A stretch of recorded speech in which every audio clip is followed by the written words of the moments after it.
하나님의 말씀 누가복음 13장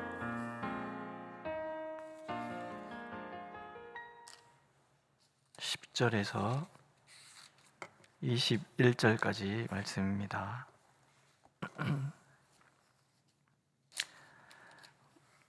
우리 한 목소리로 읽겠습니다. 10절. 예수께서 안식일에 한 회당에서 가르치실 때에 18해 동안이나 귀신 들려 앓으며 꼬부라져 조금도 펴지 못하는 한 여자가 있더라. 예수께서 보시고 불러 이르시되 여자여 내가 내 병에서 놓였다 하시고 안수하시니 여자가 곧 펴고 하나님께 영광을 돌리는지라. 회당장이 예수께서 안식일에 병 고치시는 것을 분내어 무리에게 이르되 일할 날이 엿새가 있으니 그동안에 와서 고침을 받을 것이요 안식일에는 하지 말 것이니라 하거늘. 주께서 대답하여 이르시되 외식하는 자들아 너희가 각각 안식일에 자기의 소나 나귀를 외양간에서 풀어내어 이끌고 가서 물을 먹이지 아니하느냐. 그러면 18해 동안 사탄에게 매인받은 이 아브라함의 딸을 안식일에 이 매임에서 푸는 것이 합당하지 아니하냐. 예수께서 이 말씀을 하심에 모든 반대하는 자들은 부끄러워하고 온 무리는 그가 하시는 모든 영광스러운 일을 기뻐하니라. 그러므로 예수께서 이르시되 하나님의 나라가 무엇과 같을까? 내가 무엇으로 비교할까? 마치 사람이 자기 채소밭에 갖다 심은 겨자씨 한 알 같으니 자라나무가 되어 공중의 새들이 그 가지에 깃들였느니라. 또 이르시되 내가 하나님의 나라를 무엇으로 비교할까? 마치 여자가 가루 서말 속에 갖다 넣어 전부 부풀게 한 누룩과 같으니라 하셨더라. 아멘. 누가복음의 핵심 구절이 4장 18절, 19절, 20절이라고 그랬습니다. 예수님께서 오신 이유는 모든 묶인 자들을 자유하게 하고 또 모든 눌린 자들을 그 눌림에서 풀어 자유하게 하십니다. 예수님은 그렇게 선언을 하시는 거죠. 우리는 누가복음을 읽으면서 우리를 자유케 하시는 예수님을 만납니다. 모든 눌림에서부터의 자유, 모든 경직됨에서부터의 자유, 모든 연약함으로부터의 자유. 예수가 계시는 곳에는 자유가 있는 거죠. 안식일입니다. 예수께서 눈이 강조하시듯이 안식일은 사람을 위해서 안식일이 있는 것이지 사람이 안식일을 위해서 있는 것이 아닙니다. 하나님께서는 인간에게 쉼을 주시고 그래서 모든 무거운 짐에서 자유를 주시기 위해서 안식일을 주신 거예요. 무분별하게 안식일을 범하는 것은 옳지 않습니다. 그런 면에서 안식일에 대한 율법의 규례들, 그 규례를 지키고자 하는 그 노력은 틀린 것이 아닙니다. 그러나 안식일의 그 규례, 율법의 규례가 때로는 사람을 경직시킨다라는 거죠. 율법의 규례에 경직된 회당은 그래서 숨이 막히는 거예요. 마치 18년 귀신 들려 앓으며 꼬부라져 조금도 펴지 못하는 경직된 여인과 같이 경직된 율법이 가득한 회당은 꼬부라져 있는, 묶이고 눌린 자유가 없는 곳이란 말이죠. 회당장이 이런 말을 하잖아요. 예수님이 병을 고치셨는데 분내어 무리들에게 말하되, 예수님한테 직접 얘기하고 되는데 예수님한테 얘기하지 않는 거예요. 사람들에게 일할 날이 엿새가 있으니 그동안에 와서 고침을 받을 것이요 안식일은 하지 말 것이라. 율법의 제도를 지키기 위해서 한 여인의 18년의 고통이 무시되고 있어요. 율법의 작고에 얽매여서 한 여인을 18년 동안 고통에 방치하고 있어요. 이게 회당의 모습이라는 거예요. 이게 죽은 유대 교회의 모습이라는 거죠. 예수님은 안식일을 제정하신 분이기 때문에 그 규례를 버리시는 분이 아니라는 거예요. 다만 한 여인 18년 동안 귀신 들려서 꼬부라져 있는 그 여인의 고통을 외면하지 않으실 분인 거예요. 그분의 그 여인을 향한 긍휼과 그 여인에게 자유와 안식을 주시기 위한 그 하나님의 사랑을 잃지 않으셨던 것 뿐이에요. 사랑은 율법을 뛰어넘는다는 거죠. 그래서 한 생명의 고통을 그냥 지나치지 않으시죠. 그 고통의 자리에 함께 하시고 고통에서 건져주시기 위하여 한 영혼을 살리는 일에 모든 것을 다 쏟아 부으시는 거예요. 이 말씀을 통해서 우리는 우리의 모든 고통에서 우리를 자유하게 하시는 예수님을 만나지요. 병은 악마의 채찍이다라는 말이 있어요. 오늘 말씀도 그 얘기를 하고 있잖아요. 여인의 질병이 귀신 때문이라고 말씀하세요. 여인은 악마의 채찍에 맞아서 고통받고 있는 여인이에요. 오늘 예수님의 행동이 세 가지로 나타나죠. 하나는 보시는 거예요. 하나님은 보시는 분이에요.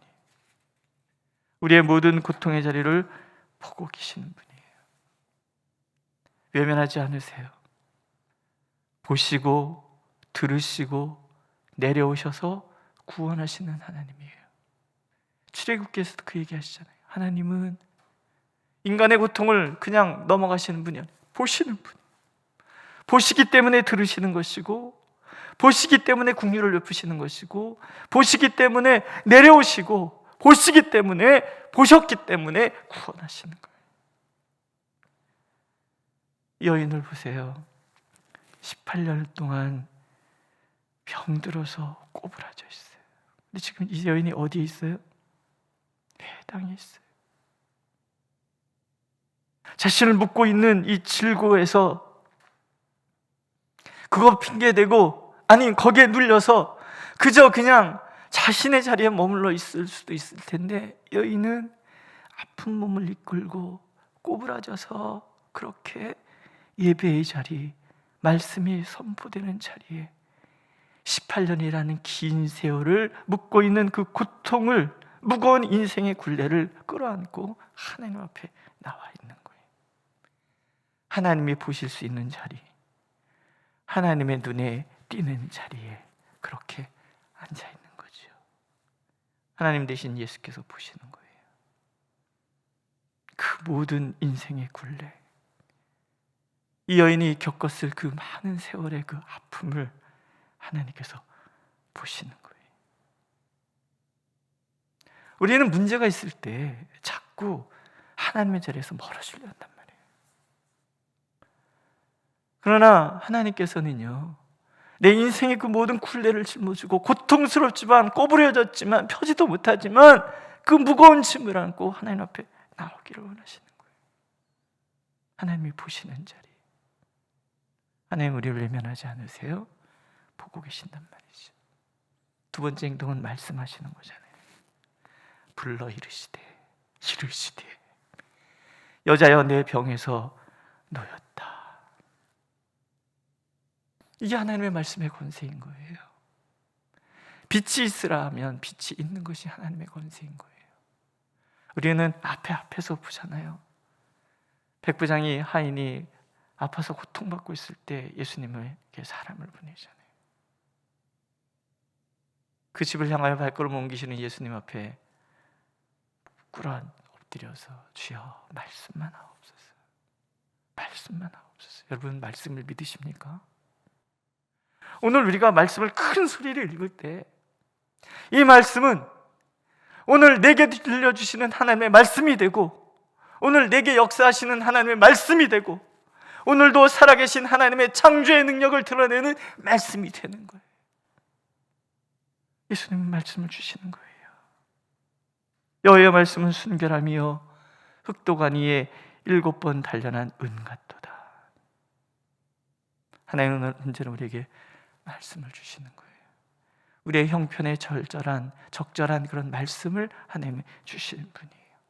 세 번째 예수님의 행동은 안수잖아요. 하나님의 모든 능력이 그 안수를 통해서 그 여인에게 전가되는 거예요. 귀신이 떠나가고 모든 묶임에서 벗어나서 꼬부라져 있던 여인이 활짝 피시는 거예요. 자유죠. 수고하고 무거운 짐진 자들아 다 내게로 오라. 내가 너희를 쉬게 하리라. 진정한 안식일의 의미가 18년 동안 귀신 들려서 꼬부라져 펴지 못하는 여인에게 임하는 거예요. 자유. 이야기가 거기서 끝나지 않아요. 또 하나의 자유가 필요하잖아요. 이 회당에 가득 차 있는 이 경직됨에서 오는 자유. 회당에는 율법이 선포되고 가르쳐졌는데 18년 동안 귀신에 매여 고통하는 여인을 자유롭게 만들 권세가 없어요. 이유는 한 가지예요. 율법에 경직되어서 한 영혼의 아픔을 바라보는 하나님의 그 긍휼의 마음을 잃어버렸기 때문에 그래요. 예수께서 외식이라고 화를 내시잖아요. 부끄러운 일이라고 예수님께서 호통을 치시잖아요. 한 여인의 고통을 외면하는 자리는 아무리 율법의 작구가 선포되어지고 그것이 가르쳐진다 할지라도 한 영혼의 고통을 외면하는 자리는 하나님의 율법이 실천되는 자리도 아니고 하나님이 임하시는 자리도 아니라는 거죠. 하나님께서는 긍휼의 하나님이시기 때문에 그래요.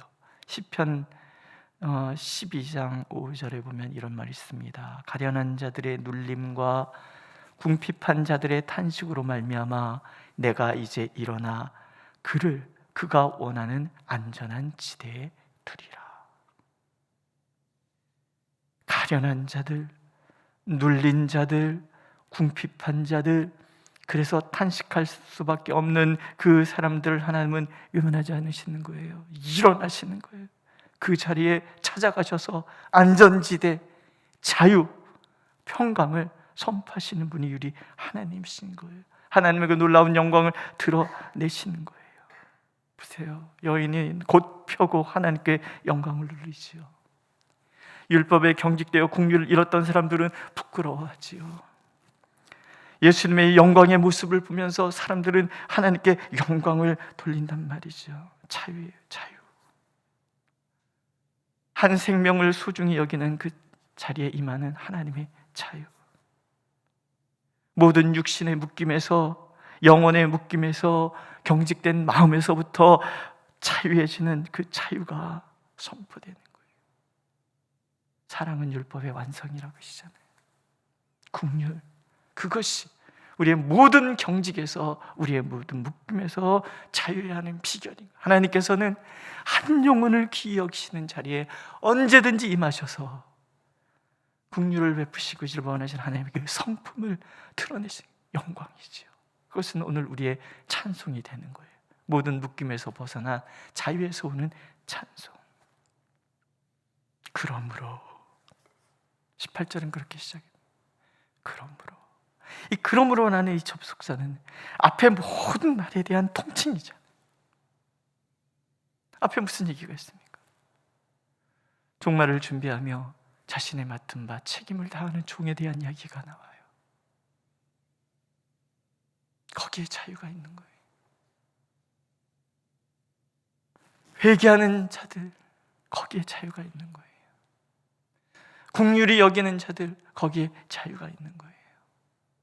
뭐 앞에 이야기한 모든 이야기들 이 그러므로 안에 다 포함시킬 수 있는 거예요.